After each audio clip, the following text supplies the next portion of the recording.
Hey, this is AJ Donahue from Drum Magazine. I'm here with Kurt Waltrip from Joyful Noise.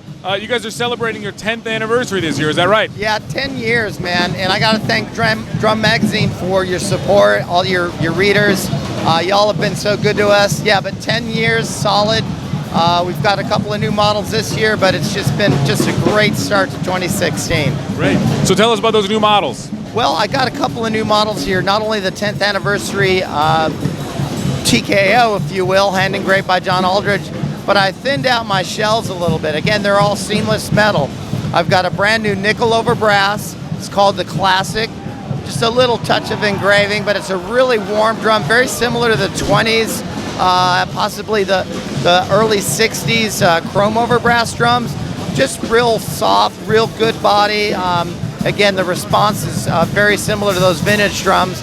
And then another drum called the Memphis Studio line. That's also a thinner bronze shell, exclusively at Memphis Drum Shop. So those are two of the new models. It's been a great year. Love Drum Magazine. What can I say? It's been great. Excellent. So real quick, what made you want to thin out your shells? I restored Chris Slayton's Black Beauty. Chris played with Stevie Ray Vaughan for many years.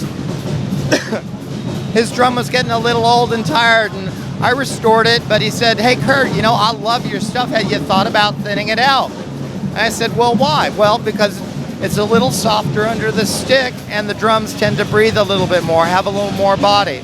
And so that inspired me to do it, and now it's opened up really a whole new line of instruments. So that's something you're doing line-wide or just for a select group? No, line-wide, actually. I'm not doing it in the 4x14s yet, but in the 5s and the 6.5s across aluminum, brass, bronze, and copper. There's no issues with structural integrity at that thinness? Oh, no, not at all. Actually, they're about as thick as the